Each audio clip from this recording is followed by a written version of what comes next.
Hello, Joe. Let us this question. A cylinder with fixed capacity of 67.2 liter contain helium gas at STP. The amount of heat needed to raise the temperature of gas by 20 degree Celsius. Gas का temperature हमें 20 degree Celsius increase करने के लिए कितनी heat की requirement होगी? किस पे बेटा? एक एसटीपी पर, नॉर्मल टेम्परेचर एंड प्रेशर पर, कांस्टेंट वॉल्यूम पर, और जिसमें हमारे पास जो गैस भरी हुई है वो कितनी भरी हुई है? 67.2 लीटर आपके पास हीलियम गैस है बेटा. और इस फिक्स्ड कैपेसिटी का मतलब होता है बेटा कि वॉल्यूम कांस्टेंट है.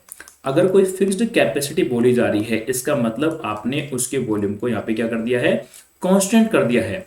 और वॉल्यूम कांस्टेंट हो जाने से क्या होता है कि हम किसी भी जो गैस को अब इसमें ऐड करते हैं, जैसे पिस्टन हो गया है ना, अब आप इसमें कोई भी गैस को अगर हीट देंगे तो हीट देने पर क्या होने वाला है? According to from first law of thermodynamics हम कह सकते हैं कि जो फर्स्ट लॉ ऑफ थर्मोडायनेमिक्स है, FLOT का मतलब यहाँ पर यही है, फर्स्ट लॉ ऑफ थर्मोडायनेमिक्स, वो क्या कहता है? किसी भी सिस्टम को जो हीट सप्लाई करोगे वो हमेशा इंटरनल एनर्जी में change plus work done by gas के बराबर होती है.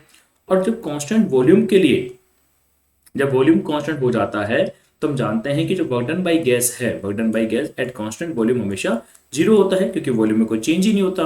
और वर्क डन बाई गैस का तो फॉर्मूला भी यही होता है कि वर्क डन बाई हम गैस जब भी कैलकुलेट करते हैं तो कैसे कैलकुलेट करते हैं? Integration of P dot DV. जब वॉल्यूम में चेंज ही जीरो है तो वर्क डन बाई गैस भी क्या होगा? जीरो होगा. अब हमें अगर हीट कैलकुलेट करना है तो इंटरनल एनर्जी में चेंज कैलकुलेट करना होगा, और जिसका फॉर्मूला होता है F/2 NR डेल्टा टी. तो हमारे पास बेटा सब कुछ है इसके लिए, तो कि हमें टेम्परेचर में चेंज चाहिए, जो हमें बता रखा है कि जो टेम्परेचर में चेंज हो रहा है वो 20 डिग्री सेल्सियस का हो रहा है.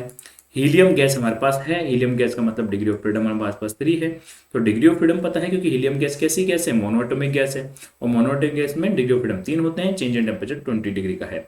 हमें नंबर ऑफ मॉस नहीं पता, तो नंबर ऑफ मॉस कैलकुलेट हम जानते हैं, कैलकुलेट कर सकते हैं, क्योंकि एसटीपी पे बात हो रही है. तो हमारे पास गिवन वॉल्यूम क्या है? गिवन वॉल्यूम 61.2 लीटर है. और एसटीपी पर जो नॉर्मल वॉल्यूम्स होते हैं बेटा, जो स्टैंडर्ड वॉल्यूम्स माने गए हैं, वो कितना होता है? 22.4 लीटर का वॉल्यूम होता है बेटा. मतलब इसको डिवाइड करोगे तो नंबर ऑफ मोल्स अप्रोक्सीमेटली आपके 3 आ जाते हैं, कि given volume divide by standard volume. तो गिवन वॉल्यूम इज 67.2 लीटर और स्टैंडर्ड वॉल्यूम इज 22.4 लीटर. तो नंबर ऑफ मोल्स इज 3. तो नंबर ऑफ मोल्स मालूम हो गए, डिग्री ऑफ फ्रीडम मालूम है, चेंज इन टेम्परेचर मालूम है, तो हम चेंज इन इंटरनल एनर्जी को बहुत इजीली यहाँ से कैलकुलेट कर पाएंगे. कि डिग्री ऑफ फ्रीडम कितना हो गया? 3/2. नंबर ऑफ मोल्स हमारे पास 3 आ गए.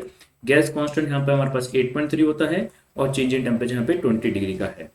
मतलब फाइनली 9 बाई यहाँ पे 2 8.3, और यहाँ पे चेंज इन टेम्परेचर 20 का. तो हम इंटरनल एनर्जी कैलकुलेट कर पाएंगे 7 आपके पास जो आ जाती है यहाँ पे 7 आफ्टर कैलकुलेशन, कि आपकी जो एनर्जी होगी जो वो ऐड कर रहा होगा, जिसकी वजह से इंटरनल एनर्जी में चेंज होगा, वही आपकी हीट एनर्जी बराबर भी है, क्योंकि वर्क डन आपका 0 है.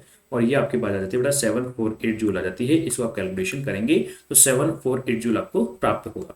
मतलब हमारा आंसर कौन सा हो गया बेटा? बी ऑप्शन एकदम हमारा करेक्ट हो जाता है. ओके बेटा, थैंक यू.